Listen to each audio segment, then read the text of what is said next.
Ladies and gentlemen, boys and girls, this is NGR Radio. I'm not Corey Deering, and he's not here. I'm Matthew Keel, and I am joined by my partner in crime, Moose Cool. How are you, sir? I'm good. What's up, is that a freshly shaved head? It is. I took it down. Man. I was like it's gotta go. I'm tired of doing work after the shower. We're just out the shower, out the door. It was almost getting to like your length. So it's kind of like I'm like eating to like trim it and almost getting to my I literally got my haircut yesterday. I did this on I did it Sunday because I don't know what the heck I did. I was just hanging out and because Saturday was so crazy with trying to do work because training. I'm sure they do it with you. Did it with you too with Pepsi. If you have training and you got to go to training at the head office, your routes still need to be done. Your stuff still needs to be delivered. So I was I'm working Saturday. So I went to work on Saturday and it was a 9-hour day. I can't remember, something happened that just made it super long, longer than it normally is. Cause that day is really usually not that big of a problem. And so, so then Tuesday, Sunday I did nothing. So I worked Saturday, so Sunday I did absolutely nothing, and then I did some small stuff around the house, and then was hey Kelly, the wife, can you help me shave my head? And so she shaved my head for me. So I was yeah, let's get this going. Oh, sorry, Amber Alert. Oh, great. What is that? I never get Amber Alert. Is that flooding or I don't know? No, that's the missing kids. I think. If a kid. I always forget. Every so often, I don't get those very often on my phone. I think the last one I had was over a year ago. Just in case, you might have seen that car or something. And yeah. Anyways. Yeah. Well, so Moose and I are doing our version of a fireside chat where I'm calling it Drinking Buddies and Hammer Brothers. So. Yeah. Since Corey's not here, we doing what we want. That's right. So we will keep some things the same because tradition is very important. Moose, What are you playing? So currently I am in a completion percentage war with my co-host Jason on Nerds Gone Platinum. Our buddy Jeff, who's been on the show multiple times and will continue to be because he's awesome. And then the Hammer Queen, Amanda. Mm-hmm. So what it was we picked, I think it started in the beginning of the summer. So it might have been June. We started and it was okay, so try and complete, see who can raise their completion percentage as far as video games go, the most amount. Oh, and Amanda has an advantage over all y'all. She has the highest completion percentage, but she does not have the highest completion percentage rate. I'm in first with currently right now 1.81% increase. Jason is right behind me with 1.66. Okay. Jeff is at 1.67, and then Amanda's only at 0.49. Because she hasn't been playing a lot this summer, so she's been completing a lot of games. And I didn't know I was in first. Jason was saying how Jeff was in first, and I'm okay, well that's cool. I'm not even gonna I'm gonna keep playing games, so I'm not even gonna worry about it. And then we did the show last night, and in the notes he talks about in the beginning he talks about the trophy completion war, and I saw I was in first, and I'm what the heck? I'm how am I in first? You guys, Jason had 22 trophies last week, and I only had 1. So anyway, so he's trying to gain, he has to get I think he has to get 0.16 percentage to beat me, and so he's I already got 0.08. But that's also him assuming you're not going to get any more. Well, I got 2 trophies tonight, which raised me to 1 point. I was at 1.80 completion percentage increase, and now I'm at 1.81 because I was well, I'll play a little bit of Minecraft story mode. Like it's a game playing it and I'm enjoying it, but I got a little distracted. I'm just like, whatever. I think the what's at stake, I think it was a $20 PSN card. Because he's like, I've got a $20 PSN card. I'll just throw it into the ring, and we'll just have this friendly competition, and whoever gets it wins it. And then he's like, last night he's like, this is the stupidest idea I have ever had. And he's like, and yes, listeners, it was my idea. He's like, it's horrible because you can't play any new games. Yeah, you can't start anything. Right, you're stuck. You play the games you have. You can't when I know some people that could use that challenge to really just sort of benefit themselves. Yeah, a lot of people. I'm looking in the mirror on this one. I could probably do that. Yeah, but yeah. I really slowed down with my platinum hunting because of work. So all of July, I barely did anything. I think I might have had 2 platinums for July, Mr. Masagi, and then what was it, Energy Cycle. I think those were the 2. Yeah, I had 4 in August. Yeah, I had a lot in August, but I don't even think I have any for August. I'd have to really look into that. But so I just stopped playing games. Trying to go for platinums just because work was wearing me down. So I'd come home and we would record on maybe Monday, and then Tuesday I'd record for Nerds Gone Platinum, and then Wednesday I'm just I come home and I don't want to try anything new. I just want to I want to play something that doesn't require a lot of thought. So I'll go to play Bloodborne, or I'll throw on Titanfall 2. Yeah, I took some shit in that Hammer Brother group for starting. I even took some shit indirectly on your podcast because I started my 10th character in Bloodborne. I'm just because I get home, I'm tired. I'm not in the mood. Yeah. Don't throw me any new mechanics or anything. Yeah, just let me play something I know. And I might get my ass kicked because I'm tired, but at least I know how the lock-off mechanism works. I know how the visceral attacks work. I know they're stunning. I know how dodging. I know how all that works.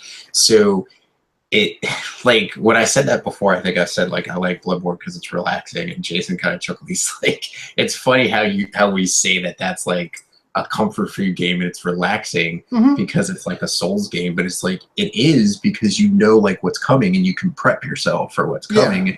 And so I'm rolling through on my agility based character. So I have been playing that. I've been playing more Bloodborne.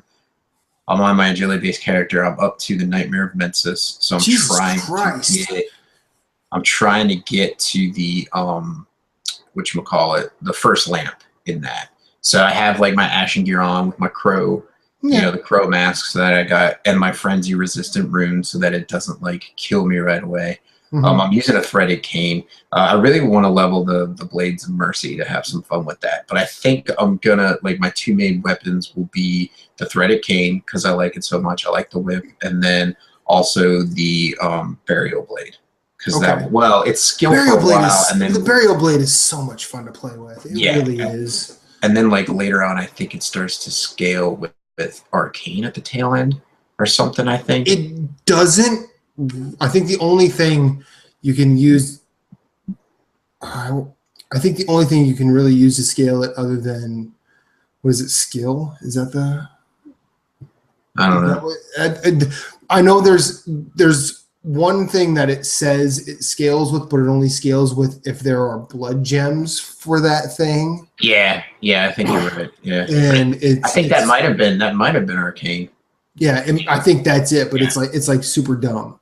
So we announced this will come out probably after Nerds Gone Platinum. So we announced last night that September is our quote unquote Uncharted / Naughty Dog month.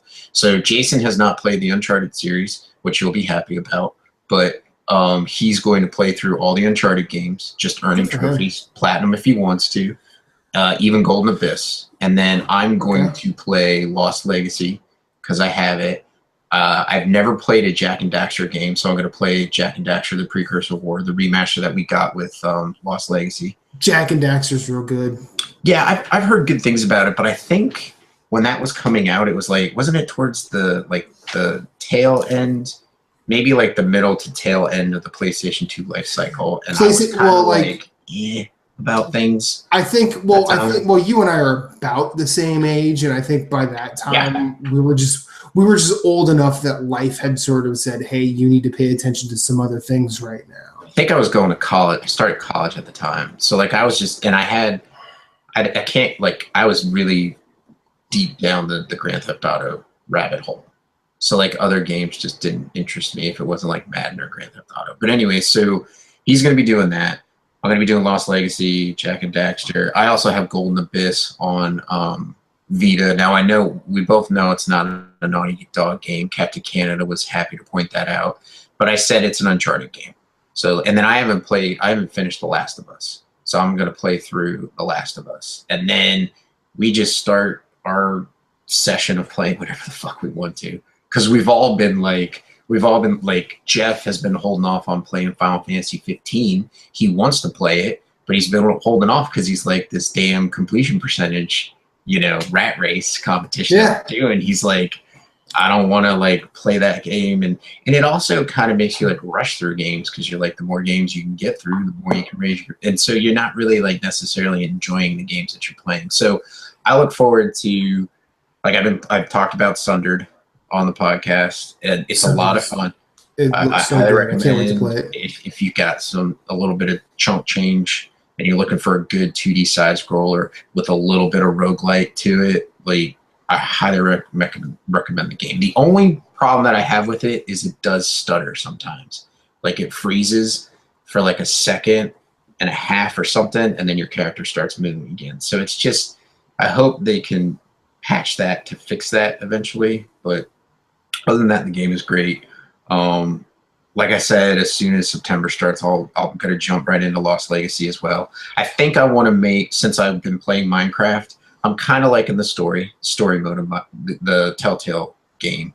I had Minecraft on the 360 and it was all right. So I'm looking forward to jumping into story mode and playing that and getting it off my PS4. And then I think I'm going to do the Batman series, the Telltale series. I own that, so I think I'm going to play that just to delete all the Telltale games off my PlayStation. Be done. Just get rid of them and be done with them. Well, except I think I have Back to the Future on there, so I got to play that. But I think you said the Platinum is only in the retail version. It's only in the retail version. I basically platinumed it twice because I did all the chapters as they were sold, and then I found out, getting all the chapters doesn't get you a platinum. Yeah, that's dumb.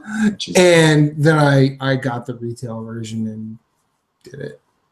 Yeah, see, and the problem is like Minecraft. It's the first Telltale game. It has, I think, 6 episodes. It has like 7 or 8, doesn't it? No, but then there's additional ones. So there's 7, 8, and 9. But 7, 8, 9 don't affect the platinum. It just it just affects your completion of the game. Yeah. So it's just, it's another one of those Telltale games where you just play through it and you're fine and you'll get the platinum. Yeah. So I'll probably just sit there and enjoy it and play it. Like, the story's pretty cool. I'm enjoying it so far. Game mechanics are, like, they seem to improve it as they get better with their games. Like, I hated it in The Walking Dead, but the mechanics here are pretty good and forgiving. So, but, and then, like, Hob comes out in September from Runic Games, which they did Torchlight and Torchlight 2, so I want to really play that.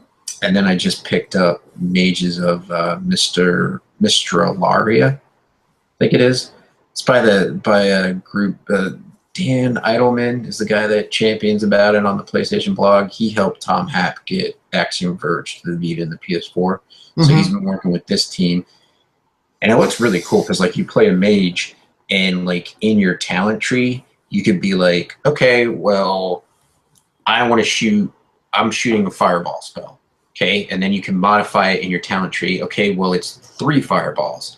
Well, you could be like, the left one curves to the left and the right one curves to the right, or they just go straight out, like in an arc from, at an angle from the middle one. And like, you can make them like swirl around, and like, you can change like how your spells behave. And so, like, I thought that's going to be like a really kick-ass mechanic. So I was like, I gotta pick it up. So I picked it up, and it's on sale. I think it's still on sale to the 5th. It's down from $19.99 down to $14.99. So it's like $15 if you're also looking for like a really cool, and it looks like kid friendly. Like it's like looks cartoonish. It's got like a cartoon style to it. I think it's an E-rated game. So like if you've got some kid, younger people in your household that like video games, it's something you can play with them. Talking about me, Moose. Is that what you're doing? No, I was talking about your woman because you're the child in the house. Oh, so I was trying to talk to her. She doesn't like video games. I know. But that's what have you been playing, man? I've not played a video game since we last recorded. It was a very rough week for me. I had 3 doubles, and I actually did some extra work at my old full-time job, which I'm now PRN at. I went in for them on Monday, and I'm actually in the middle of 5 days off.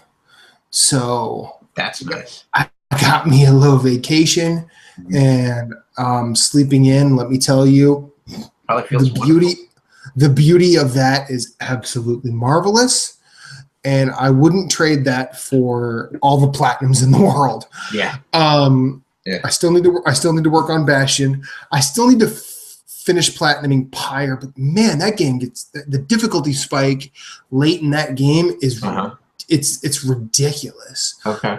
It's cool, I think, because I think it changes up the game in the right way, because you start realizing like, oh, you've not been thinking about any of this, even though it was always there. Yeah. That's another game I want to play in September. I need to play that because I haven't touched it yet. Yeah, I mean, like, I think that's probably going to end up as one of my favorite games of the year. One thing I did do last night, I drove to Swarthmore, Pennsylvania, to a place called Showcase Comics, and I actually played my first full match of Guild Ball. Nice. How was it? I lost, which is. Yeah, but you still played though. It's my first game ever. I lost 14-7. That's respectable. You put but see, I've been weirdly obsessed with this game for like the past year, ever since I Kickstarted. Well, ever since like Dark Souls really started to become a thing as a board game. So this is made by those guys, and I started looking into it, started really falling in love with like the lore and the aspects of it. And there were plenty of videos of people playing the game online to sort of get a sense of it, and enough tutorial videos. What really sort of spurred the idea of me putting money into it was this kickoff set, which is basically everything you need to play a game. It's enough players for 2 people to play against each other.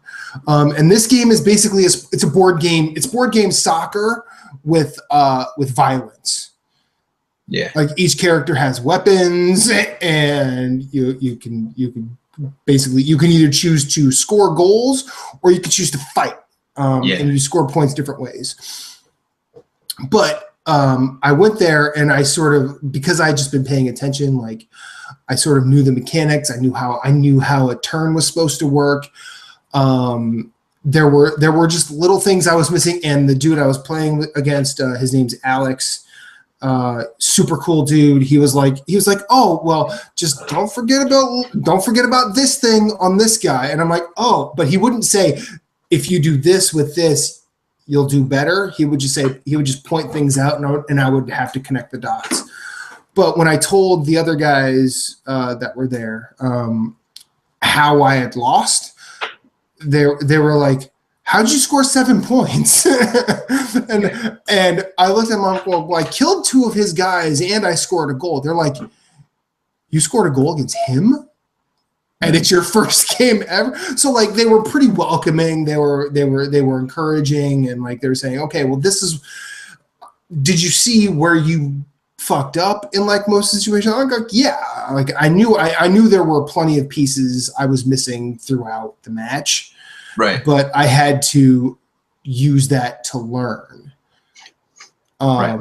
but it was actually a really cool time. It's actually a cool place.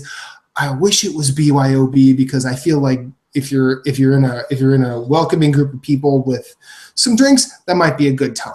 Or you want to bring some beer and be like, hey, try this beer. You know what I mean? Like, I know I'm new to this party. Like, it's always cool. Yeah, like here, I don't know what I'm doing, but here's something I do know about. I know beer, so here. Would you like some tired hands? Yeah. That's definitely. But no, that was a really cool time, and I look forward to fully jumping down the guild ball hole and getting better at it. And for if anybody listening to this even remotely cares, the team I was the Brewers because why the hell not? And there's no other team. That's why. Well, when you start looking at like there's some cool shit going on in that game. Like it's very Magic the Gathering, but not dumb. And it's very high fantasy, but not opaque. Yeah. Like it doesn't, I mean, walking, like, because a girlfriend came with me and she was like interested in playing. And then I tried setting things up so she and I could play together since I had never played before and she was nowhere near as familiar with it as I was. And then the guy next to her was like, okay, well, here's what you have to do. She's like, I think you should play him because I feel like he'll get more from this if you do that.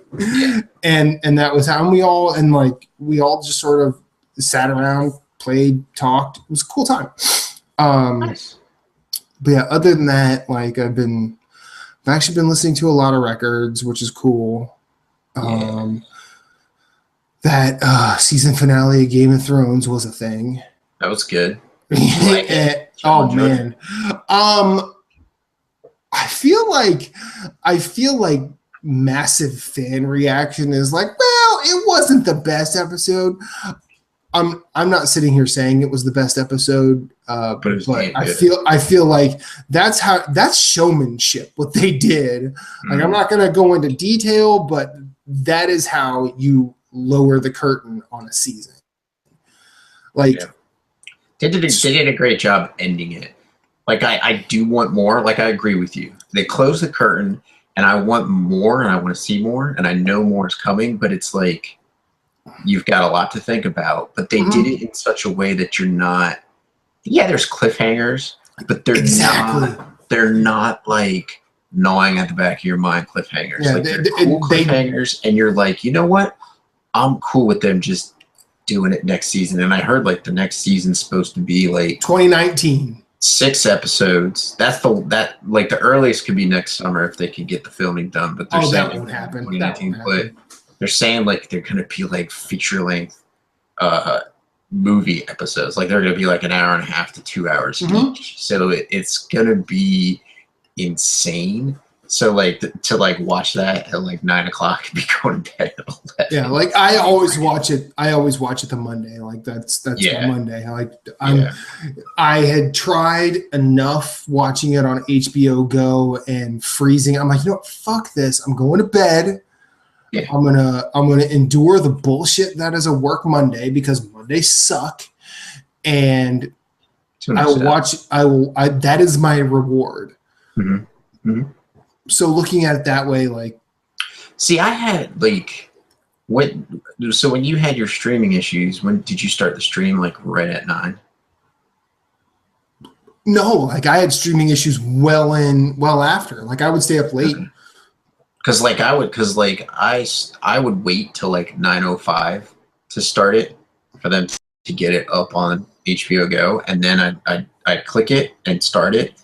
I wouldn't have any issues. I really had any issues streaming it, so I'm like, I'll watch it the night of. Like, I feel like that's also a location area, and being in Philadelphia, like it's probably a higher concentration of people watching it at the same time in the same area. That's true. So I feel like that was more of it, but I'm just like, what? Watch it on Monday. I'll just tell anybody that says, "Hey, Game of Thrones," I'll be like, "Shut up." up. I'll punch you in the face. Yeah, like if you spoil this, I want you dead, your family dead, and your kids dead. If you don't have kids, I'm cutting all of your reproductive organs out first. Like, wow, I'm making sure. Yeah. Hey, spoilers in certain things. Like, I generally do not care about it most of the time, but I just did not want. But also, I put it out in the NGR community group that we were going live, and if people wanted to ask questions, they could PM me, or just, most of the people are just commenting on the thread, or actually the 2 people that have. We've gotten 2. Nice. John Martin, that lovable little scamp, he said, "My question," but he's lovable. I've hugged him. He's littler than I am, so. Oh wow. Okay. He said, "My question is a statement. I was wrong about my initial impression of Persona 5. It was an outstanding recommendation, and I love it. I almost let the social sim angle scare me off. Glad I stuck with it." I'm glad you stuck with it too. I'm proud of you, John. I really am, because it's a JRPG-ass JRPG, but everything is packaged in a different way. Yeah. Whereas most, it's just one dude with a sword and gotta save the world and whatever. And I like the way Persona is structured, and I'm glad you stuck with it, and I look forward to hearing what you think about it if you finish it. And then go ahead.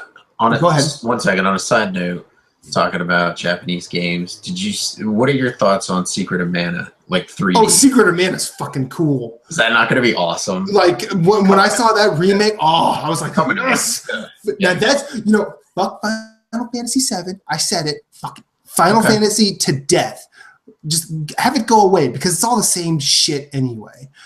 Secret of Mana was the bomb.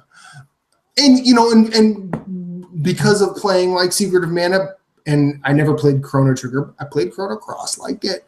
I've always sort of associated Final Fantasy as one of those games that I probably should like, but just don't.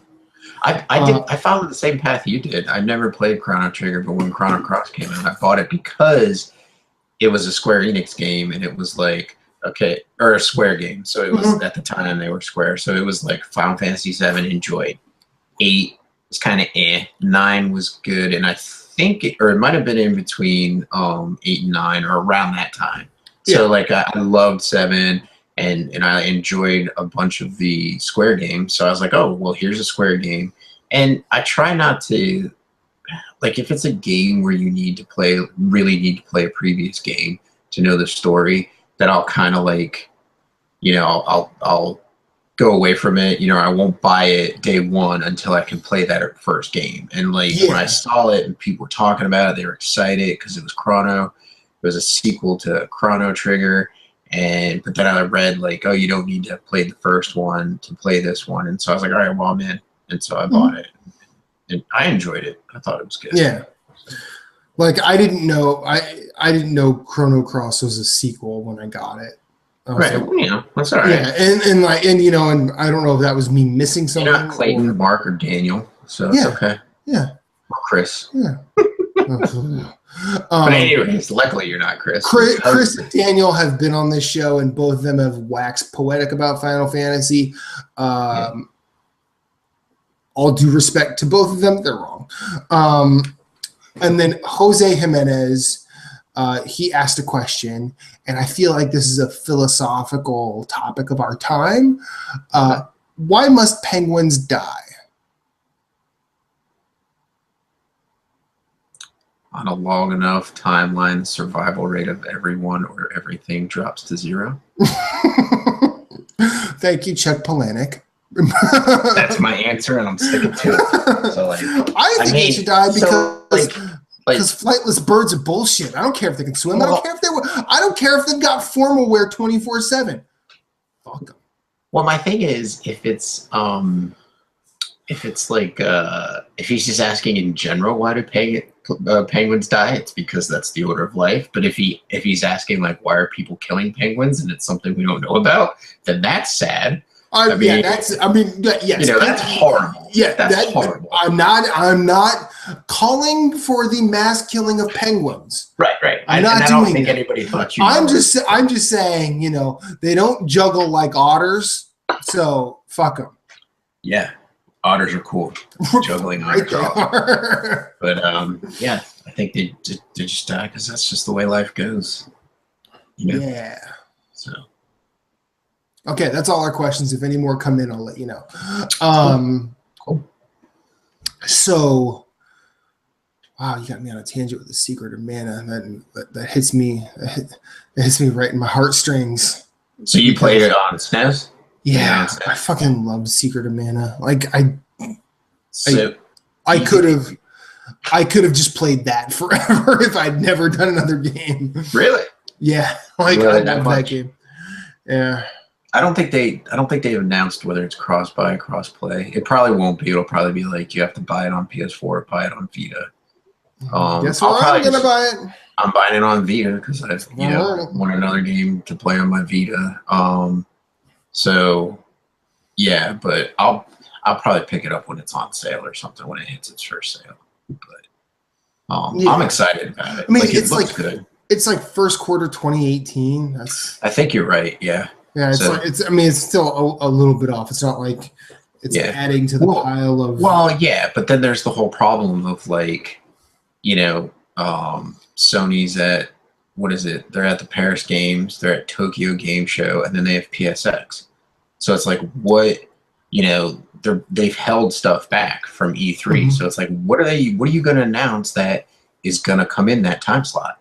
That because they had some really good success with Bloodborne, and a lot of games have seen, and Horizon Zero Dawn was the last day of February, but anyways, it was still a February game. So they've seen some success with like being like, screw you, holiday season. We're not going to try and get buried in Call of Duty, even though Call of Duty is like, their sales have been going down. They'll probably spike back up because of World War II, and then it won't be what people experience. The nostalgia will wear off, and it wasn't what they experienced with Call of Duty 1 or 2. And so like they'll still be going, downhill, but like the developers and publishers are slowly realizing that January, February, and March is a great time to launch a game. Case in point, Secrets of Mana, if it's going to be in early 2018, that would be awesome. Mm-hmm. But like I said, like we don't know what Sony is going to be announcing for that time frame. Like, they could just. Well, I think isn't God of War early 2018? Yeah, God of War. It was. Now I know you're not a fan. I'm just saying. But see, also there was something else that was pushed back. What was supposed to come out this year that was pushed back? It wasn't just God of War. And frankly, that God of War is the first God of War I've ever really been interested in. Well, I don't think it was. So, correction, it wasn't pushed back. People expected it this year. And when they announced that it was early next year, that's where I think you're getting it was pushed back. It was never announced to be coming in 2017. They never had a release window. They never had anything. They just showed that God of War was coming. And so it's like if they come out in like January and say, okay, we're pushing it to the summer or the fall, that would be its first push. So but I'm kind of excited about it. I know my cousin Christian can't wait to play it. I'm looking forward to it. I haven't played a God of War game since 2. So I didn't even play 3. I have the remaster on the PS4. So I want to play through that, just to have some fun with it. I agree with you. Like, I think they're just fun, like murder simulators. I know you don't want to say that about games, but you're just in there like killing people, hacking and slashing, and having a good old time. The story is like laughable because he's such a horrible person. Well, I think if you gave like what I like about this new one is, sure, Kratos is still angry, but he's like that weathered geezer kind of angry. Like, and I know that I'm probably sound even more pejorative saying that, but there's something about there's the difference between someone our age that's just angry than someone who's been around and seen some shit and is angry. Like, I mean, look at our times right now that we're living in outside of video games. There's some angry people. There are people on one side that were World War II veterans fighting the Nazis and holding up signs saying, I can't believe I have to protest this shit when I fought against it 70 years ago. Yeah. And then there are people that fought against it 70 years ago on the opposite side. Yeah. So, so now forget thinking about it, even though the people on the opposite side are fucking deplorable. Because, I'm on the side of not Nazis, because fuck Nazis. Well, yeah. We both. Yeah, and you're right. I should have just said, we both are. There's not many sides. There's our side and the Nazis. Fuck the Nazis. Right. And, there's, even as a sociological experiment, not equating the two, you kind of want to examine the points of view and see where the path split. Like, what happened? Yeah. To make one go, yep, nope, these guys are all right now, and then the other one's like, nope, you guys are still wrong. Yeah. And it's a tricky discussion. We're not going to have it here because I'm drunk and incoherent. Makes sense. If I was in the middle of a 5-day off period, I'd be drinking at this time. You just came back from dinner. I'm sure you had some beers at dinner. I did. So you probably were drinking. I got a beer called the Eviscerated Pathway of Beauty. Nice. Look at this can art. Oh wow, that's pretty crazy. Like, it's ridiculous. That's like a Dark Souls or like Bloodborne. It's like a Bloodborne beer. It is like right at my shirt. Oh no, it gets worse here. This is called Alien Church. Wow. That's crazy. That's like something Tool would like. Yeah. Like, I saw that picture and I was like, yeah, Tool. Tool would totally be that beer. This is artwork by Maynard James Keenan. Yeah. But like,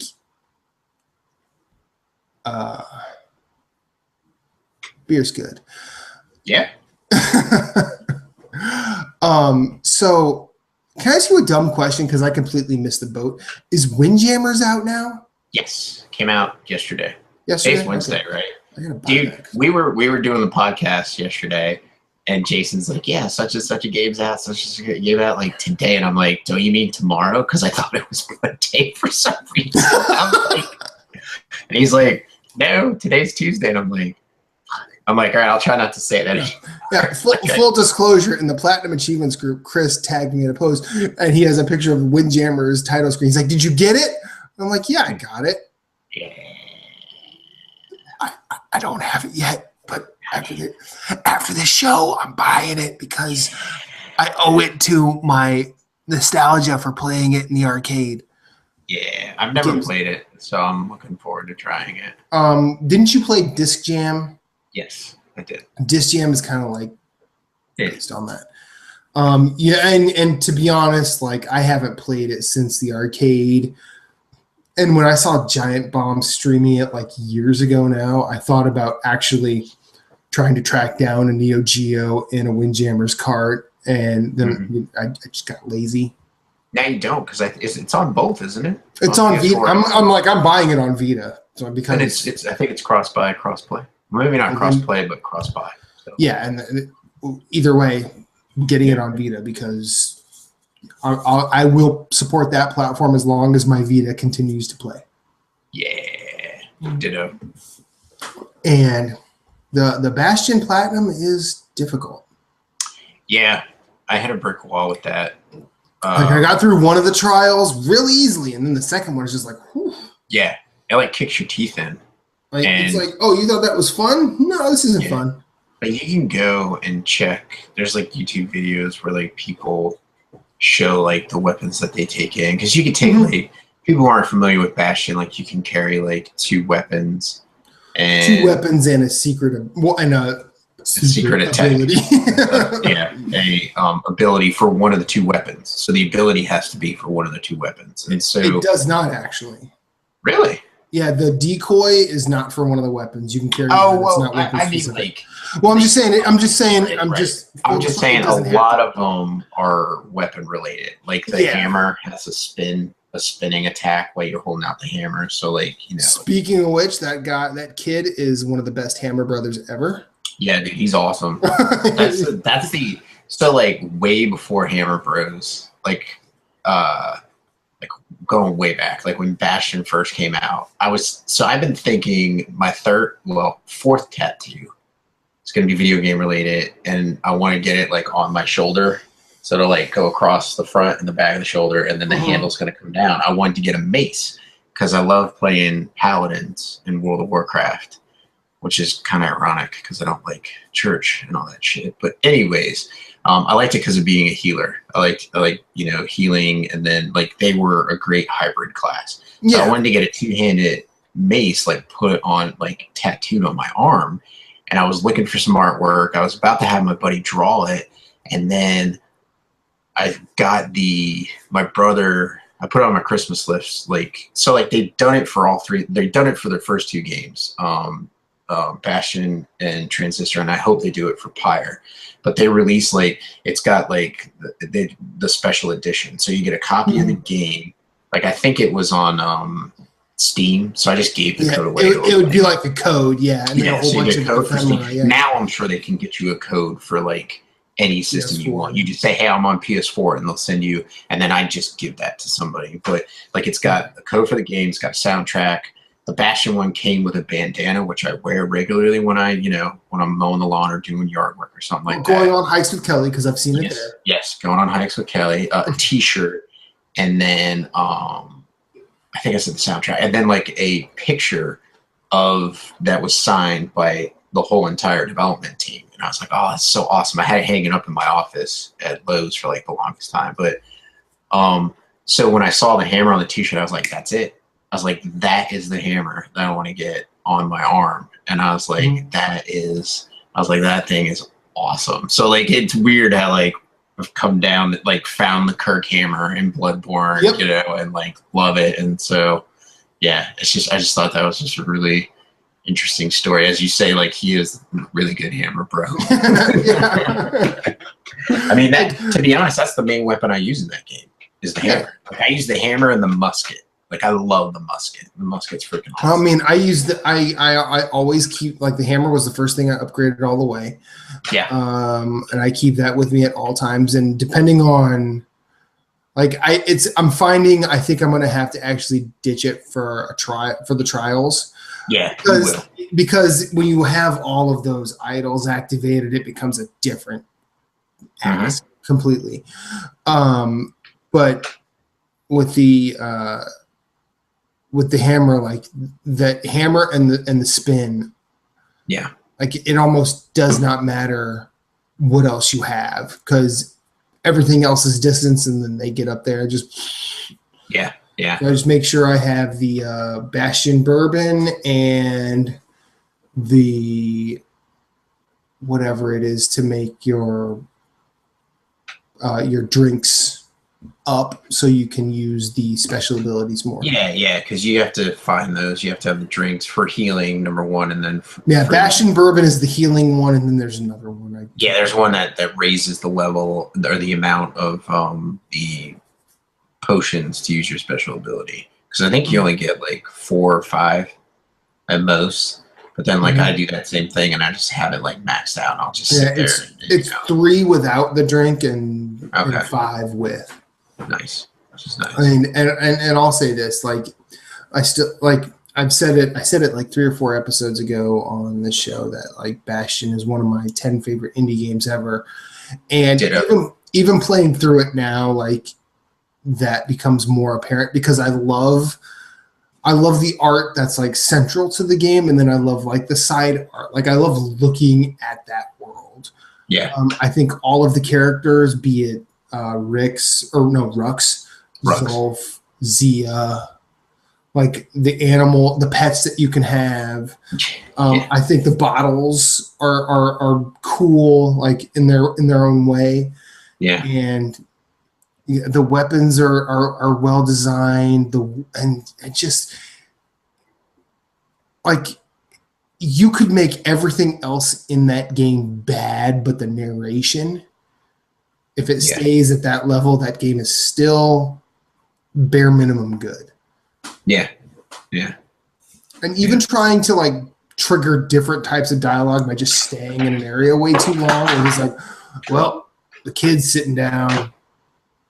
I guess I'll wait till you need me again. Like that's crazy how they thought of that. And then it's just great. I think for the trials, like I was seeing, someone was using like the mortar shot, I think, to get and like maxed out the mortar shot and got the AOE like boosted up, and that's how they beat some of the trials. And I tried it, but I don't think I put like 100% effort into it. So I was just like, I'm like, I need to take a break from this. I need to take a break from Bastion, and I'll come back to it. You know, and like you said, like you want to platinum it. I'd love to platinum it. Yeah. Oh no, I'm going to platinum it. Yeah, I think it's rated higher than Helldivers. Like I think Helldivers was like a 5 or 6, and then like I think Bastion's like a 7. Yeah, I mean, and it's for different things. Because like Helldivers is a 6 because it just takes forever. Yeah. But no, I've actually decided that that's going to be my. I think I'm at 96 right now. That's going to be 97. Pyre's going to be 98. Nice. South Park: The Stick of Truth, I'm going to platinum that again as 99 as my Gretzky platinum, and then my 100th will be Persona 5. Is Stick of Truth hard, or is it? Because I know there's that one trophy that's like missable, and people are just like. There are several trophies that are missable. Yeah, but I mean, is it like difficult? As in like no. Like, okay. Like it's one of those things. Like I realized early on that I could have platinumed it in one playthrough, but I was actually glad that I had fucked that up. Yeah, because you can enjoy the game twice. I can enjoy the game twice, but then like I thought the other classes played differently in ways that were cool. I mean, I like the fact that there's a Jew class. I think that's brilliant. Jew class, yeah. And but then you start when you go like I ended up playing that game like 5 times, and it was because every missable thing. Like I just made sure that I actually went back like without much of a guide. Like I had some guide for like the Chimpokomon or the Friends or whatever missable things you could miss. And I just said, okay, this playthrough, I'm going to make sure I do that. And then I'll just play it again as a different class. Make sure I do this thing, play it again as a different class. I played through that game like 5 times because it was actually fun all 5 times. And I would gladly do that again because that game is fucking cool and hilarious and interesting still. Is it going to be one of those things that solves the world's problems?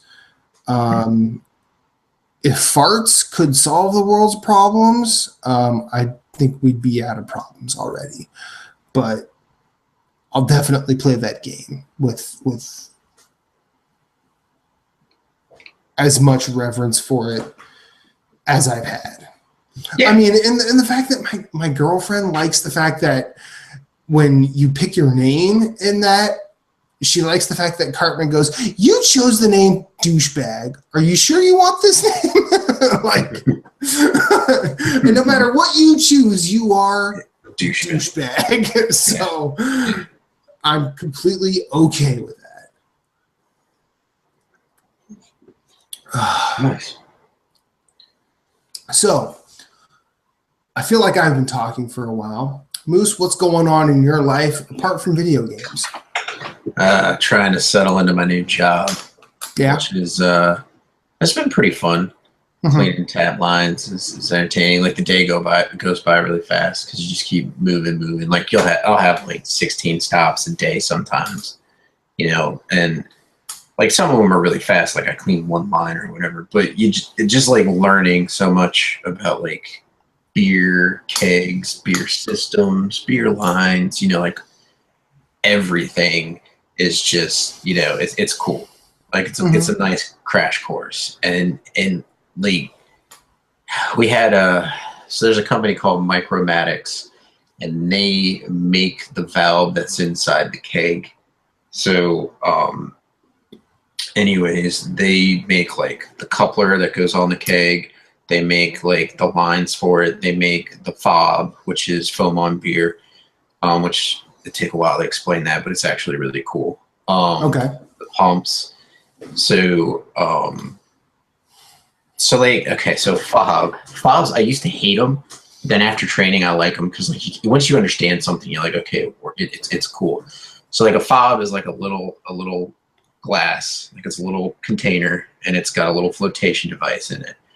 And so like the beer flows up into it and then goes to the tap. Well, so what happens when, you got your bartender out at the bar without a fob and he's pouring a beer, when he runs out of beer in the keg, what's going to hit that line? Air. CO2 from the lines that you're actually pushing into the keg to push the beer out and keep the beer stabilized is going to hit that line. And the number one death to beer that makes it unstable, really, it's temperature and it's friction, but it's also if you CO2 when that hits that line, all that beer in that line becomes foam. So if you think, I think it's 2 ounces per foot in a beer line. So if you're thinking 50 feet, that's a lot of beer. It's 100 ounces, yeah. Yeah, so that's a lot of beer, and that's foam. So you're not going to be able to... That's like 5 pints of beer, if not more. Yeah, you're not going to be able to get that back. So you put the fob in place because as soon as the beer runs out, the fob drops and stops the air from going up into the line. So all that beer that is past the fob to the fountain is still good to go. So then the bartender or whoever just goes back to the keg room, taps the new keg. You have a little like bleed lever on the fob, and so you bleed it, and so the air that got into the fob goes down a line, and then the fob fills up, and then the flotation device goes up, and you're good to go again. So you don't lose, like you said, those five pints of beer. I think the guy was saying like 5 to 6 kegs, the thing pays for itself. Yeah. Well, the problem is the things get gunky on the inside because beer is beer. Yeah, beer gets dirty. Causes bacteria, yeah. So like it'll get stuck like in the off position. You can't get beer into it, or I'll be able to fill the fob with beer and like can't get the flotation device to go up. So I've had to actually take one apart and like flick the top of it with my finger to get it to float up in the beer, seal it back up, and get going. So yeah, I've done that. Dude, I'm way cleaner. You've had to flick it for beer? I've had to flick it for beer. So I mean that's cheers. That's pretty cool. Like learning about that and learning about pumps, like the 2-system pumps that they have, because now they use nitrogen. They use a blend of nitrogen and carbon dioxide to be able. Nitrogen gives you the pressure to push the beer further. But before, like I think they only started using the blend in 1980. The guy was saying like they first discovered the use of that in 1980 to help use it as pressure. And so they had pumps. So a lot of the places have pumps in their system to get it. And a lot of places are like 100 feet. Like I think he was just saying they installed a system at the Atlanta Falcons Stadium. Some of their taps are 40 feet away. Some of their taps are 400 feet away. Yeah, And so it's like an insane distance to try and push that beer. But anyway, so we had training yesterday, and that was fun, and like learning it, and then like troubleshooting's a lot of fun. So but it's one of those things. Like I was talking to Captain Canada about it. It's like, can I just be like 6 months to a year from now where like I've already been through the pains and like, you know, I know a lot of stuff. So it's just a learning curve and learning stuff, you know, like, so like today I was telling you, some days like tomorrow's going to be an 8 to 9 hour day, but today was like a 5 hour day just because of the amount of stops I had and how fast I could get through them. And so, but yeah, like faucets can get pretty nasty if you don't clean them. If you ever go, any listener out there, if you ever go to a bar and the person actually puts the glass up, the faucet into your glass of beer and tries to give it to you, tell her to pour that out and pour you one without doing that, because those faucets can get really nasty. And I'm not talking like I'll clean a place every 2 weeks. So like the places I clean today, I won't clean until not next Wednesday, but the following Wednesday. And they get pretty nasty in a day's time. And I'm not talking like bacteria. I'm not talking like you don't want to drink the beer, but they get like gunky with the beer itself. You know what I'm saying? And it's just like I know some places where I wouldn't drink, and I definitely know some places where I wouldn't eat. You and I had that discussion because like you delivered Pepsi, and it's like you see some kitchens. Oh yeah, and you're like, I do not want to go in there. Like delivering around Philadelphia, like they're like Steven Starr is like the big thing here. I don't know if he's big anywhere else, but like I've delivered Pepsi to all of his restaurants when we still had the contract. And Pepsi was sad to lose that contract. Guess who wasn't? Me. Because those kitchens were dirty as fuck. Yeah, dude, they are. This is why the public is fucking stupid, because he has 5-star restaurants. They're gonna be like, oh, it's Steven Starr. Clearly, this food just isn't agreeing with me. No, it's prepared shittily. Yeah, that's what's not agreeing with you. Yeah, your body is not wrong. It like you go into coolers and it's fucking weird. Like the shit you see, like you'll just see like a rack of just, you know, raw French fries or like frozen French fries just hanging out. You'll see like chicken wings. You'll see like there's like slabs of like ribs or meat or just like any like just. Are they covered in anything? Some of them are not. Most of them, 99% of them are not covered at all. Exactly. Like I'll go into a cooler and I'll be like, I'll probably never eat here because a lot of their food is sitting in the beer cooler, and you're just like, yeah, I know like how sweaty I am and moving around in here. And then like you get beer that spills out from the coupler when you go to tap the keg. You get beer showers. I was showered on like freaking I don't know how many times by beer, just because like I go to put the coupler on, it's not on right. I go to engage it and the beer just shoots out. And it's just that beer stays in that cooler, and then it grows slower because it's like 30 some, you know, like it's under 40 degrees in there.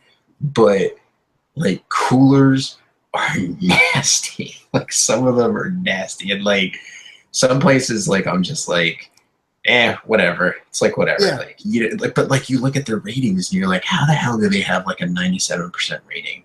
Yeah. You know what I mean? Like it's just, this stuff is just hanging out here. You know what I mean? So. Well, see, and the weird thing is, this is the trick, and I learned this from Amanda actually. Most of leaving the food uncovered like that isn't necessarily a problem with food. Yeah. Because when you cook things at certain temperatures, bacteria and things just won't survive. Yeah. But when all of that stuff has been slowly, even at a slower rate, gathering whatever sorts of creepy crawlies are in said cooler, guess where it stays? Some of it is like Matt and Moose. He likes the beer. Yeah. Yeah. I mean, it's just, like you can't get rid of it. So yeah, so it's just interesting to see like how some restaurants like operate. Like I mean, there's still like I do Red Robin, I do Outback, I do some Olive Gardens, I do one Red Lobster. Oh, suburbia. Yeah, well, I do. So, like, right near the Charlotte Motor Speedway is what's called the Concord Mills, and I do a lot of restaurants in that area. Like, I am like the vast majority of them, and so that's where the Twin Peaks is. I was telling you about that the line froze, so it's just that place. When you told me that, like it's Hooters adjacent, I'm like, now I get why it's called Twin Peaks. Yeah. But so like you'll go into some places and like I'll walk out or you walk into it and you'll be like, why does it smell like shit in here?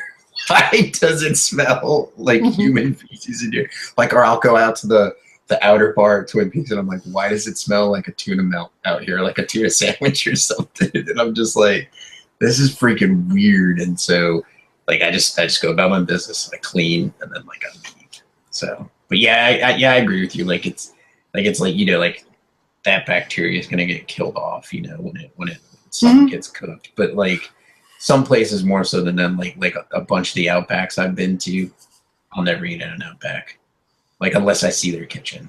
So there's one that's in Concord that's actually pretty decent, but the one that I helped my boss clean when I was training in Greensboro, I wouldn't touch. I wouldn't go in there. He's like that's one of the restaurants. He's like pretty much 60% of the time he's like, I wouldn't eat in a restaurant. So like I almost feel like when I'm going to some place I don't clean, I'm gonna be like, oh, I'm here to check your taps just real quick, and just go to the back keg box, and as I walk in the back keg box, just check out their kitchen and see how it is, and then come back and tell Kelly, be like, yeah, we can eat here. You know. Fuck Outback Steakhouse. I'm just gonna say that right here and now. I like what is it, Longhorn? Longhorn's good. Longhorn's all right. I could do with Longhorn. Yeah. Fuck Outback though. Yeah, it's like have you been to any real like hole in the wall places? Well, I've been into some really hole in the wall places, but they're keg boxes, so I don't see their kitchen. So like some people ask me like, how's this place? And I'm like, I gotta be honest with you, man. I don't like. Some of them I hit after they're open, so I go in the front door. Like I don't even like it, because some places like Red Robin, they have a corporate policy where you can't be in past 11. Yeah. So I have to at least be in there by 9:30 to start cleaning, and then I'm usually out by like 10, quarter after. And so most places are open, and so if there's a parking spot up front, I'm parking up front, because that pressure pot can get heavy if I'm carrying a lot of liquid in solution. Yeah. And so I just walk right in, and so I don't even see the kitchen. Now Red Robin's like clean, like they're really clean, like their stuff is really clean. So I'm like, yeah, that's good, because I really enjoy their burgers. But yeah, then like some places, you know, you just like you got to come in the back door, and then like Applebee's is really weird because you ring the bell in the back, and then they make you walk all the way around to the front door, and you have to wait at the front door for the person to let you in. I'm just like, yeah, exactly. Yeah. I'm like, thanks for making me carry this all the way out of here. So like 9 times out of 10, like I'll call the place because I know they're there, or I'll get there like Friday. I have to do Applebee's in Mooresville, and I'll get there right when the people are getting there to go into the restaurant. So I'll just walk right in with them. Like they'll just let me right in at the same time. I don't have to call them or knock or anything. So, but at least Friday's going to be easy. Tomorrow's just going to be long. Yeah. Well, you want your Thursdays to be long. I mean, you just do. Yeah. Like that way Friday's easy. Yeah. So like with hole in the walls, you haven't really seen the kitchens? No. Well, I did. There's one called 49 Yard Line, which is off of Highway 49 in Concord. They're not a sports bar, are they? They are a sports bar. Wow, really? You know. No. I wonder why they're a sports bar. Anyways, so they're kind of like a dive bar. What kind of sport? You think they're a bunch of cricket fans in there? You think they're like really into the soccer? They're like that arena Aussie football. rules. Arena football. That's a terrible joke. Anyways, like Fathers of the Grind should do that joke because that's a fucking dad joke. That's what that was. Yeah, it is a Tim joke. Yeah, that's like a Tim joke. That's a definite Tim joke. But because Derek will just be like, 49 Yard Line, TGT. Yeah, he would. Yeah. That's usually his response to anything. Yeah. So, but yeah, but I've been in there. They're kind of like a dive bar, but they've got a really good beer selection. They've got like 18 taps, and it's all like a lot of local stuff, a lot of off the wall stuff, and it's in keg boxes. So it's like, and then I want to take Kelly there because they have like build your own burger, so like you can make your own burger. But I saw into their back kitchen, and their kitchen's pretty good. Like it's pretty clean. Some of the places that are questionable, like I said, are like the chains or some Mexican places. There's some Mexican places I won't eat in. Because like what they like to do is they have keg boxes, so they'll put your salsa that comes to your table will be pre-made and will be put in their little bottles on a tray, just sitting on top of the kegs.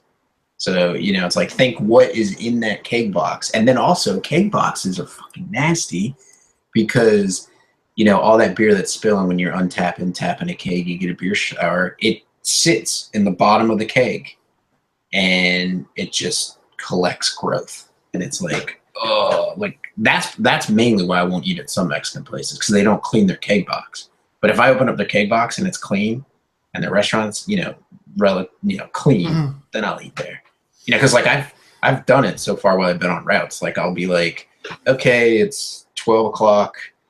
Next two places I clean are a Mexican place, and I just do like a roll of the dice. I'll be like, all right, first one after I clean their lines, I'm gonna go back in and have lunch or something. Yeah. So. Well, see, like delivering here, I noticed it seemed like the worse the place looked on the outside and up front, the cleaner the kitchen was. So now, and I can't back this up with science, but I feel like if you prepare your food the most clean fashion, it's probably going to have the least effect on you. Yeah. Unless you have like a food allergy or an intolerance of some sort, there's no amount of cleaning that can change that. Yeah, but like true. There's this place in North Philly called Martinez Restaurant. It was the first place I had Puerto Rican food, and I was on a route. I was running a route with somebody who was a new guy, and he was like, "Oh, we're in my neighborhood. We should eat here." I'm like, "Why would you eat here?" He's like, "Oh, you're looking at the outside. Or is it because you're white and you don't like Spanish food?" I go, "No, I fucking love Spanish food. I don't care if it's Mexican. I don't care if it's from Spain. I don't care if it's Puerto Rican. I don't care if it's Guatemalan. I will eat me some Spanish food because I like some spice." And, him being Puerto Rican, he's like, "Yeah, whatever, dude. You're white. You don't like spices." And we walked in, and we both had hand trucks just full of soda for their delivery. We walked in the back door, and I looked at their kitchen, and like, it was immaculate. Yeah. Yeah. Like, I could not believe like every ingredient was completely like sealed up and like airtight. All of the pans were like away from walls and on racks that looked just as immaculate as they did. So I was like, "Oh, okay, this place is going to be amazing."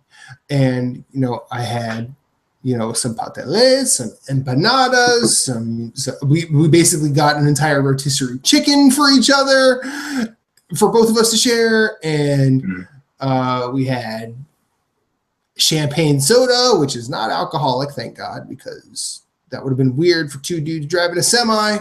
But it was a good time, and it was so good. I went back and got like dinner for she's now my ex-wife, but my wife at the time. Got dinner for us, brought it home to her, and it blew her mind because she had never had this before. And she was like, "Where is this?" And she insisted that she take me to this place. And I'm like, "Yeah, it's here." And she's like, "I don't want to eat here." I go, "Yes, you do." Yes. I've seen their kitchen. I've seen where they prepare. Don't let the exterior fool you. Yeah. Because you'll be like me and just being a dumb white person. And she's like, well, I don't want to be a dumb white person. I'm like, right. So we walked in, and I think we both ate. I think we actually that day we ate like $70 worth of food. Jeez. Which, when portions are like $8, yeah. And we didn't like, they don't serve alcohol. It's not like we got drunk. We just gorged on Puerto Rican food, and it was amazing. Awesome. So Martinez Restaurant, Being Loud, North Philadelphia. Don't be afraid of the neighborhood. It's a good restaurant. Good to know. Check it out the next time I'm in North Philly. Maybe we'll check it out. I'll take you there. Yeah. I'll take you there. Yeah, there we go. I know how to get there. It's crazy because I live here. Yeah. I just looked at myself in the freaking monitor. That's an ugly ass smile.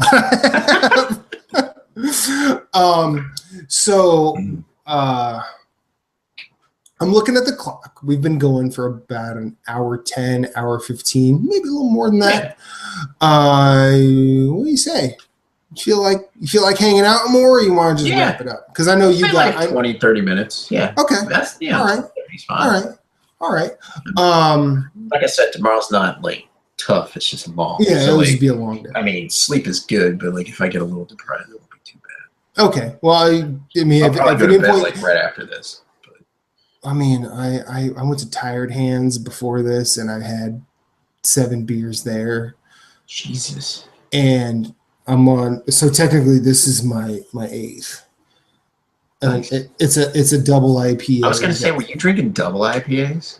This one's a double IPA. I had a couple there. Yeah. I do not see an alcohol content. I wanted to tell you one of the local breweries near where I used to live in Huntersville. Well, we might go there when you come to visit. They're good, but the salesman was trying to sell some beer to the pizza place that I was at, and obviously the pizza joint's already got its taps like full. It doesn't have an empty line. So, this guy's just trying to get his beer out there and try and, get the word out there. And I think they're 2 years now. Maybe it'll be 3 years in the, they opened like December 26th, like the day after Christmas. I think 2014 it might have been, or maybe it was 2013. So now they're on 4 years. But anyways, they had like a peach habanero. Yeah. Look at you, man. Well, you don't have to get up tomorrow, so that's nice. Probably gonna wake up at 6 anyway because I don't know any other lifestyle. Yeah, it sucks, doesn't it? Yeah, I've got an alarm clock that's got 4 legs and some fur, so that's my problem right now. Our new dog Shelby, she just like Archer and Pippa can chill, like they can chill to like 7. Hold it a little bit, right? They can chill till 7. But like if you start moving around 5 or 6, Shelby starts whining, she starts pacing, then she gets the other dogs pacing, and it's just like slippery slope. And so, but anyway, so I was saying like the guy had like he had a peach habanero beer, and so he like left, and then I was the owner was like talking about it, and I forgot a tool. And so I had to go back in, and the owner was like talking with the other guys about the beer, and he's just like, yeah, he's like that peach beer was just awesome. He's like, you're like, oh, you taste the peach, and you're like, oh, this is great, and then on the back end, it just hits you in the throat with the habaneros, and he's like, he's like, I don't want to drink that, and I'm like, yeah, I'm like those small breweries like try some crazy shit, you know what I mean? Like they should put like everything and anything in their beer. So. Well, like, I think there's some merit to that. It's one thing if you're just like, hey, I have this, and this. Let's throw it in a beer and see what happens. Yeah, no, yeah. I mean, it's a completely different thing if you're thinking about like flavor profiles. And I know like on the brew review, Jesse, well, not necessarily on the brew review, but like Jesse and I in the past have gone back and forth on those Rogue Voodoo Donut beers because he just likes it. I mean, I'm guessing it's a combination of him busting my chops because Rogue isn't one of his elite New England breweries. But I feel like those beers make sense when you drink them. because the first one I got was the maple bacon glazed donut. Ooh, yeah, and thinking about that in a beer seems like a complete bomber full of bullshit. But when I drank it, literally up front, maple syrup, mid-tongue, smoked bacon. Like it was a nice potent bacon flavor. And at the very end, it felt like, I was swallowing a glazed donut. Yeah. Or at least a bite of one, like a bolus of a bite. Yeah. And that was really sort of illuminating in terms of like, I don't think any of those things should go together, but they do. Yeah. And while I don't think any of the Voodoo Donut beers are as good as that one, I still respect the creation of a flavor profile. Yeah. Yeah, no, I can respect that too. And like the peach habanero thing, that's a cool idea because it works in salsa.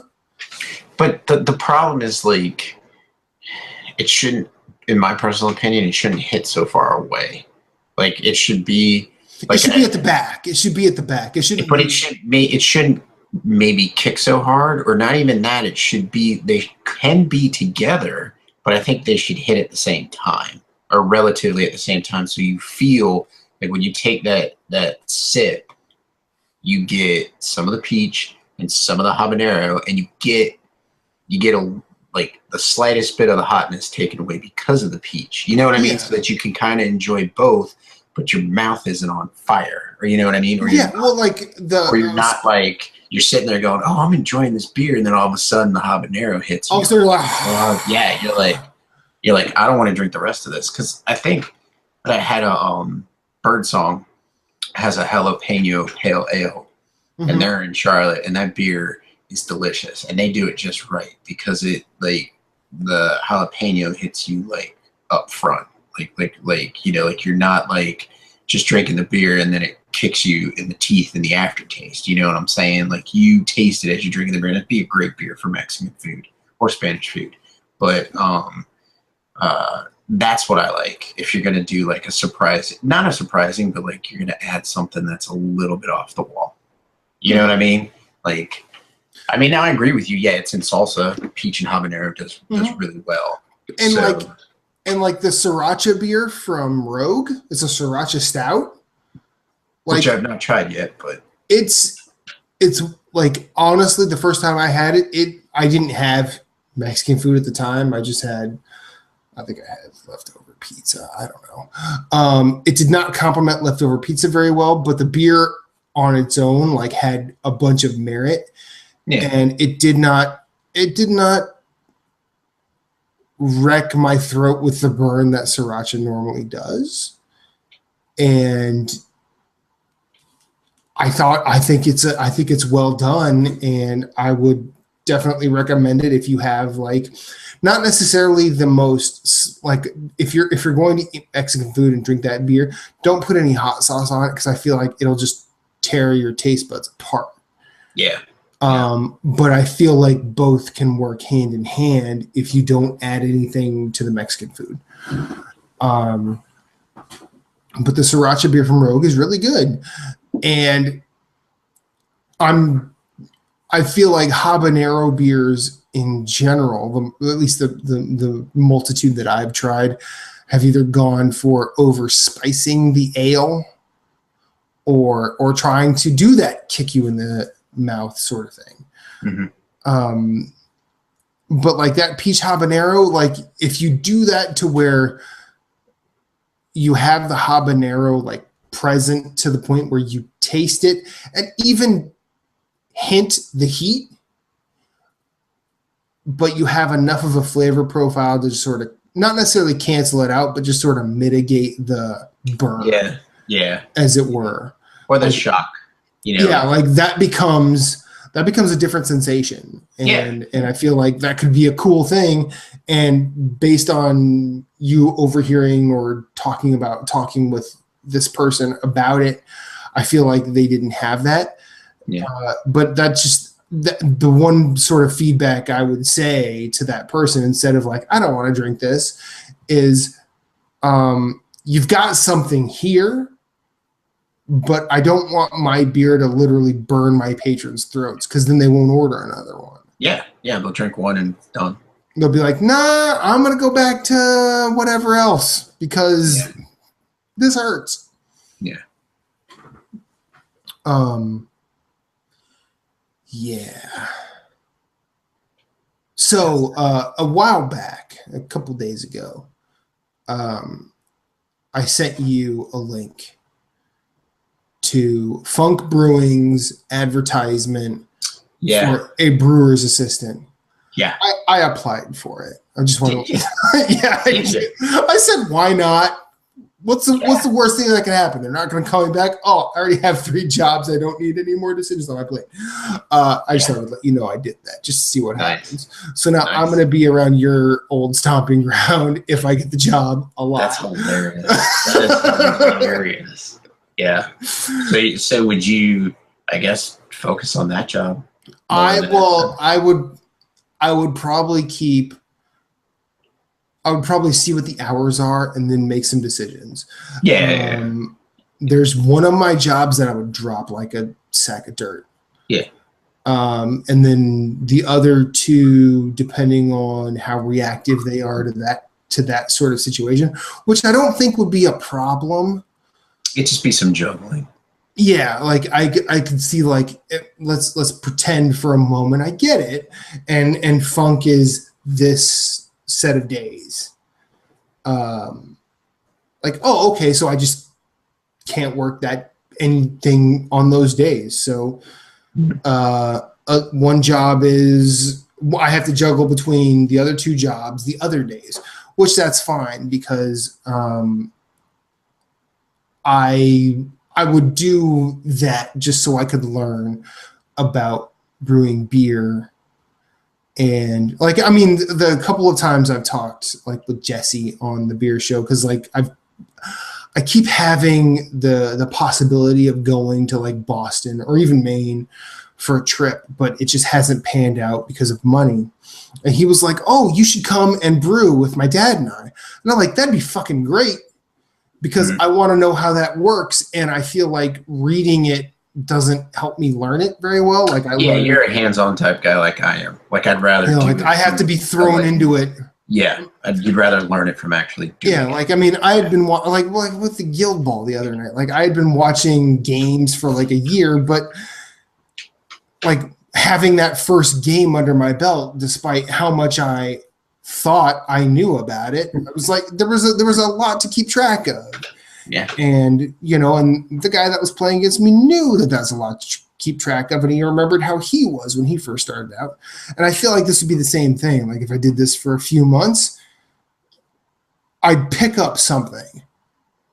Yeah. Or I'd say like, hey, I mean, like if they even called me for an interview, they'd be like, what do you want to do? I'd be like, I want to learn how to brew beer. Mm-hmm. Plain and simple. That's what I'm going to do. I mean, that's what I want to do because I don't know how. Yeah. And frankly, like I would love to learn how to brew beers like theirs. Yeah, their beers are good. Their beers are real. Like their beers are really good. Like I've been turned on to Tired Hands recently, and Tired Hands is definitely a cut above.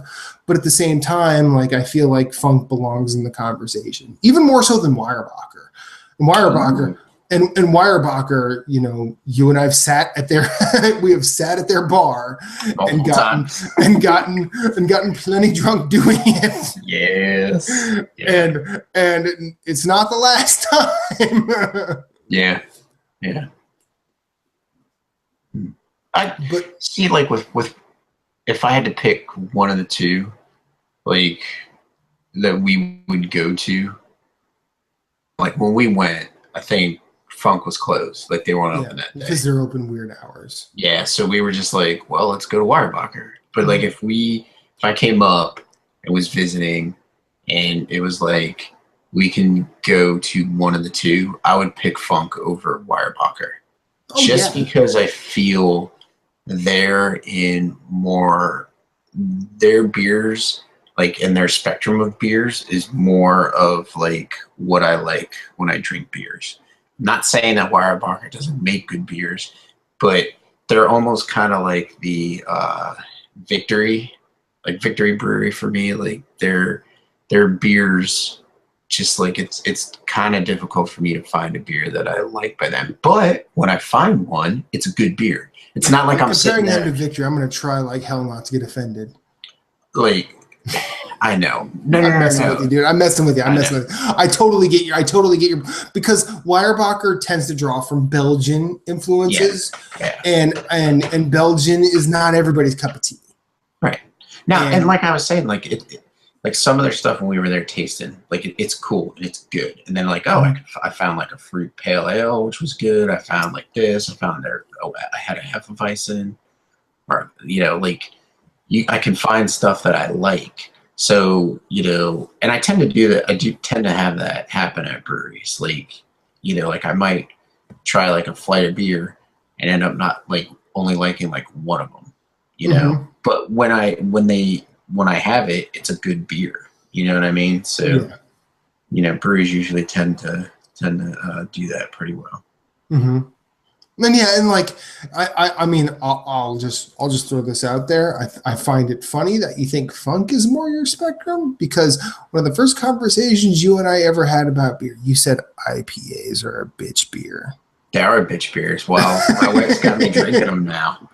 So I drink more IPAs now than I drink anything else. It's weird. Like it's weird. Like talking with Jesse, Corm, and John, like.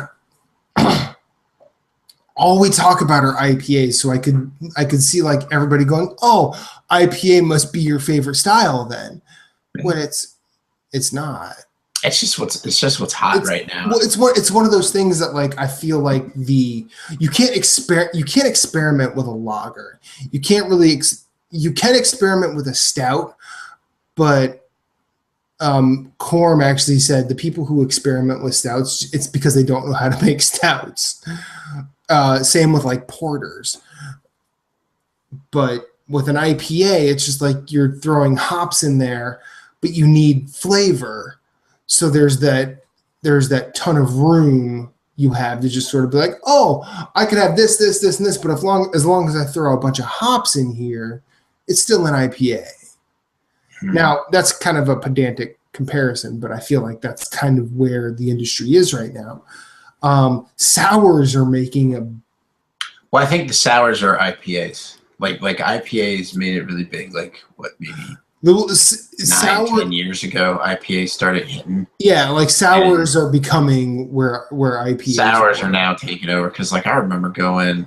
So when you come visit, there's a really good fish taco place in Charlotte, and I was there eating with my girlfriend at the time, and they were like, "We've got an IPA special today." And I was like, what the heck is an IPA?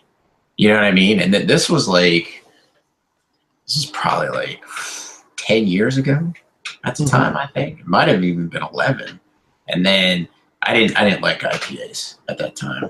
It took a while for me to warm up to them. But like once I started having good ones, I was like, oh. Yeah, exactly. Because as far as I know from my knowledge of people talking about IPAs, it's one of the easier beers to make. Yeah, like it doesn't require a lot of time, a lot of effort. So that's why breweries that do a lot of IPAs pop up, because they can make it quick, make it fast and sell it and make their money. You know what I mean? So, but anyways, so. Yeah, like mine's more so like an alt beer. That's my favorite type of beer. I can drink alt beer. It's a German style beer. ALTBIER. No, I don't think I've had enough of those to know what they are. Like, what are they? It's like a traditional German lager. So like there's a company called Red Oak that's up towards Greensboro, and they use the Reinheitsgebot law to brew theirs, and so does Old Mecklenburg Brewery, which is my favorite brewery down in Charlotte. Uses the same laws where it's like 4 ingredients and that's it. Okay. Like he'll never, like the owner of OMB, there will, he would have, someone would have to buy him out, or he would have to sadly pass away before an IPA would ever be made in his brewery. He doesn't think very highly of IPAs. So he's just like, no. He's like an IPA is like an easy man's beer. He's like, so like, but Kelly doesn't necessarily like their beers a lot, but like they do like a Hefeweizen. They've done a rye pale ale before, which was rather interesting. I like rye pale ales. That's the first time IPAs are a good time. Yeah. IPAs are a real good time. And what's funny is, I don't know if we've had this discussion before, but we think Kelly is allergic to some of the hops that are used in some IPAs, because like sometimes she'll just start sneezing. Like it'll be like a Friday night and I'll pick up like a 12-pack of something on the way home, and she'll drink like one of the IPAs, and she'll not like a huge sneezing fit, but she'll start sneezing like more often than not. Okay. And or a little bit more often than you wouldn't. And so she's like, oh, it must be something, it must be one of the hops or something. But then like she'll drink a rye pale ale and she'll be fine. So I try and like look for like rye pale ales for her, or like the ones that I know, like Stone. Like Stone, their IPAs are pretty good for her. And like like lately we've been getting Two Hearted Ale. I've been getting that for her, and then Founders All Day IPA, because that's pretty good. So yeah. But. She had Funk's Citrus when you guys were in, right?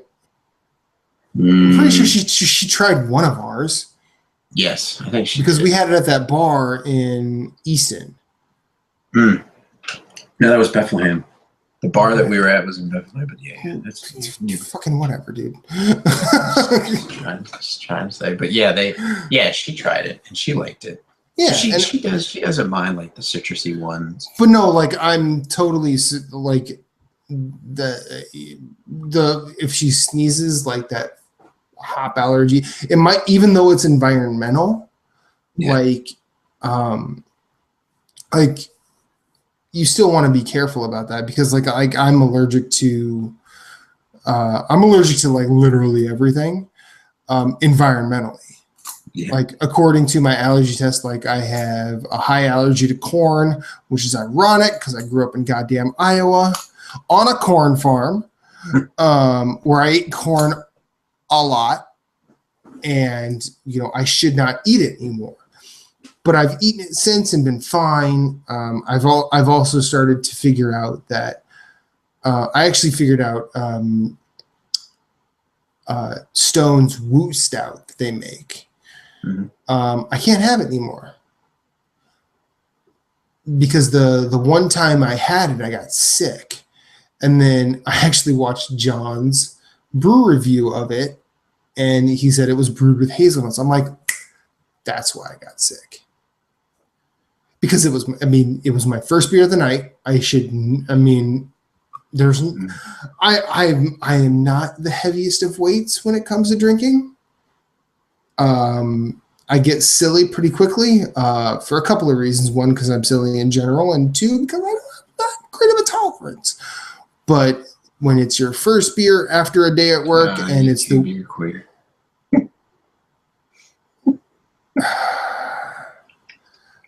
Why you have to do that, Moose? Your first beer after a long day at work. After a long day at work, and I'm literally in the bathroom, emptying it into the toilet, not the proper way, praying to the porcelain god, as it were. That sort of triggered something. I'm like, okay, I probably shouldn't have that anymore. And then I watched John's review of it. I'm like, that's why I won't have it anymore. Yeah. Hazelnuts. But yeah, allergies are a real thing, and I believe the last time we were on this show, I was talking about another allergic reaction I had. Yeah. What is this, Matt's allergic reaction minute? Yeah. Okay. I feel like we can call it a show now. How about you? I feel like we can. I think we're good. I think the listeners probably had enough of listening to us. I'm pretty sure I look as tired as you look underneath these glasses. So, Moose, I almost called you your name. Not your name, but like your PSN name. Yeah, which would have been fine. Moose, where can we find you? You can find me at Sven, SVHENN, on PlayStation Network, Twitter, Instagram, on Twitch. I do need to start streaming stuff. Like, that's why, like, I'm waiting for the completion percentage to be done and waiting for my job to mellow out. I want to start streaming some things on there. I also want to do it for my podcast, Nerds Gone Platinum, which is under the NGR radio community, which we just did episode 10. We're in double digits now. So last night we did it. My baby podcast is growing up. So you can find me there, co-hosting with my buddy Jason. We do it every Tuesday, so it usually goes up Thursday whenever Corey can edit it. But if you want to reach us for there with questions, comments, or concerns, you can tweet us at NG_platinum. Or you can email us at nerdsgoneplatinum@gmail.com. That is a good show. I haven't listened to. I was not there live for last week's or this week's because the exhaustion was very real. And I was playing Guild Ball last night, so sorry. No, it's okay. Like last night would have been an episode for you to listen to. Well, see. Oh no, I listen. I get your show twice every week.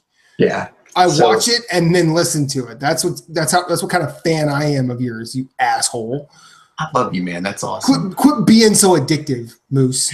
But seriously, like the funny thing is, like we had my cousin on, and we were like, "What's the topic going to be? What's the topic going to be?" And I was like, "It should be his exodus from Xbox to place, like leaving Xbox and coming to PlayStation." We barely talked about that, and then we barely talked about because like the name of the title of the show was like the Dark Souls Lord, because he plays the hell out of Dark Souls and he loves them. But I was just like, we didn't really talk about his love of Dark Souls, although it came up because we did spoiler alert fall preview, like what games are coming out in the fall, and like maybe what can we see announced, later in the year for next year. And he wants a Miyazaki game, so I'm like, yeah, I can understand that. Christian, Moose, we all want a Miyazaki game. Yeah, we all do. It's like, who doesn't want another beer? Like, yeah, it's just like, like to quote Jeff Lebowski, we gotta feed the monkey. That's true. That's true. You gotta. But yeah, we all want a Miyazaki game, except for maybe Corey, because I could talk shit about him because he's not here. He's a pussy. No. Oh, damn. He needs to finish that Bloodborne. So does Jesse White. If you're listening, Jesse White. If Jesse White finishes Bloodborne before Corey, yeah, I will drive to Maine and I will give him cash for a case of Maine Beer Company's dinner. Ooh. He's not going to listen to this, so it doesn't matter. I might have to message him. No, I'm just kidding. Yeah, but it'll probably be 2 years before he can get it. So, because that's how they sell dinner now. Yeah, that's true. He's we were trying to do Castle Canehurst, but we did the one Reborn. So he's got Castle Canehurst left. He's got. Weren't you guys in ROM and he didn't know how to get back to his souls? Yeah, and he was pissed off and cursed the game out and rage quit. Yeah. And then this past weekend, I think it was Friday or Saturday night, he was like, I was just playing Bloodborne and in my own party. Because like usually I'll just create a party and whoever wants to join can like come in and hang out, Like sometimes like I'll look for people first and send invites. But if I don't see anyone, I'm just like, hey, join if you want to. Yep. Usually people do. Well, he joined the party and he's like, you want to play some Bloodborne? And I'm like, hell yeah. And so I helped him out, and so I told him, you know, the trick, like where you go through the Forbidden Woods to go to Yosefka's clinic to get the spoiler alerts, bitches, but it's been how many years? The third of an umbilical cord and the invite to Canehurst. Yeah, but if you get it, if you kill Rom, she will be docile and you can just kill her. Yeah, she was still hostile because when he died literally like a second or two before Rom died. So Rom was killed, but he died going back to the lamp and was like, fuck it, I'm going to bed, and went to bed. He didn't light the lamp and start the cinematic to be sent to I think it's sent to the Village. Yeah. So he didn't do that, and that's what happened to him. He got sent to Unseen Village, and I'm like, well, let's go do that. We were gonna do Castle Canehurst, but let's go do this. I'm like, because you don't want to fight her. Like, you could fight her and kill her. I told him, but I said, if you light the lamp and get sent to the Unseen Village and you go back there, she'll just be on the gurney and she'll like talk to you and stuff, but then you can kill her and it's not even a fight. You know what I mean? I was like, it's just a lot easier. So anyway, so I think we might try. I made you fight her. I made everybody fight her. Hey man, like the one that's hard, he'll never fight the one that I think was the hardest NPC hunter fight, which was the Crow of Canehurst in the chapel. Well, the crow of Canehurst is Eileen.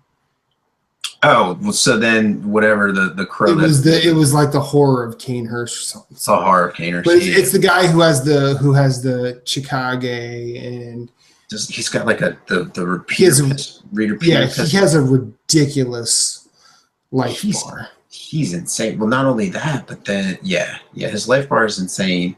But then he uses the bone or whatever that makes him him super fast. Yeah. Yeah, and you're just like, fuck this. So I tried taking him at level 46. I got my ass handed to me all the time. My life bar wasn't large enough to take the hits, too many hits in a row. So I just leveled like 10 levels and went back and was able to beat him. But like the first time I beat him when our first playthrough, I just let him bleed out. Like I just kept dodging him.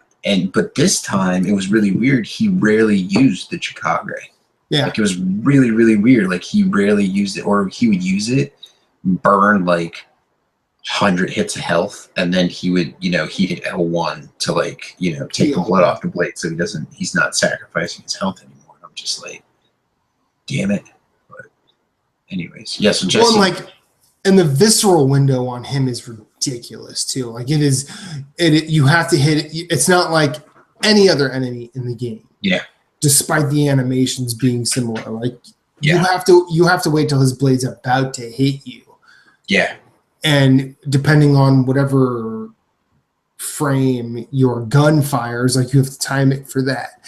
It is like he is a fucking mess. But it's why I play the game. It's why you play the game. It's why you play the game. It's why we're Hammer Brothers. That's true. I mean, I just did on my agility character. We just did Martyr Ligarius. Me and Christian did that today, and then we were doing. We were moving through. We were going to do the Nightmare of Mensis, and I was like, I need to go mow my lawn, so I'll do it later tonight. Or we might do it. I was like, maybe we'll do it later tonight, and then I totally forgot we were podcasting, and I was out there mowing.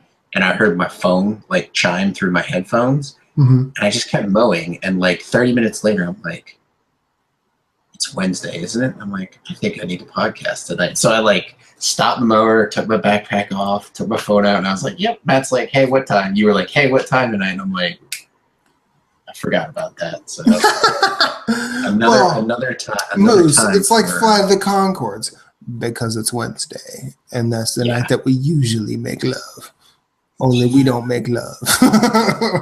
We make sweet, sweet podcasts. Yeah. Anyway, I'll wrap this up. My name is Infinite_Rewind on every social media platform I choose to participate in. So that's Instagram, Twitter, PSN, and that's pretty much all I really interact with. You can find me on Facebook. Find me in the NGR community Facebook group. You can find me hosting this show with Corey normally, but it's nice to do this every so often. You can also find me hosting the Brew Review with John Martin, Corm, and Jesse White. And I've also been involved with Matt and the B Flats. I did not name that show. That was Brian Spagnoli's brainchild. And we do that about music. So you get video games, music, and beer, 3 of my spheres of interest. And your circles, and in the middle is a happy little you. Is it that diagram, where you got like, like how you got like music, beer, and video games, and in the center is happy little. Yeah, I mean, all of them intersect somewhere. Yeah. So, and then you'll probably at some point see me posting a lot about Guild Ball, because that game is probably the coolest thing that happened to me since the Soul series. Like, that is the kind of rabbit hole I'm about to get down. And Moose, next time you head up this way, be ready to play a game. Just saying. That's cool. Yeah, I'm down. I need to find, speaking of games, I need to find somebody to play the Bloodborne card game with. I need to find, I think it's 3 to 5 players. So I need at least Jesus. Yeah, so I need at least 2 other people to play with. I got one, my buddy Nick, who we play Diablo and stuff together. And so I've been trying to get him to play Bloodborne. I was because he likes Street Fighter 5, and he wanted me to play that with him, and I'm just if you want me to do that, you have to play Bloodborne with me. I was here's our even trade. I'll play Street Fighter 5 with you. But you guys, he's nope, don't want to do that. Well, no, he was yeah, that's fine. And then he got that was around the time that we had the falling out with work, where I got laid off, and then he lost a lot of people, and his job just got extremely stressful. And so it's just we hang out every once in a while, and we go mountain biking together at the local park, but other than that, we don't see each other online as much as we used to. But anyways, yeah, so I could get him to play a game of it, and then another buddy of ours, the 3 of us can play it together. It'd be rough because it's a hard game. If it's anything like the Dark Souls board game or anything like the video games themselves, it's not going to be an easy game to play. Great. Yeah, I totally agree. You can find the main man of the show, Corey Hudson Dierig, on Instagram at CoreyNHD. I believe his Twitter handle is CoreyNHD. If I'm wrong, Corey, fire me later. I'll see you Friday, by the way. And you can find NGR Radio live on YouTube. Usually every Monday. We're recording on a Wednesday, but we go live. We release to iTunes, YouTube, and every other podcast service of your choosing. Mondays between 9 a.m. and 10 a.m. Eastern Time. That's a show. Moose and I got to hang out. I'm always happy to talk to that lovable man from North Carolina. And banana and out. The hammer is truth.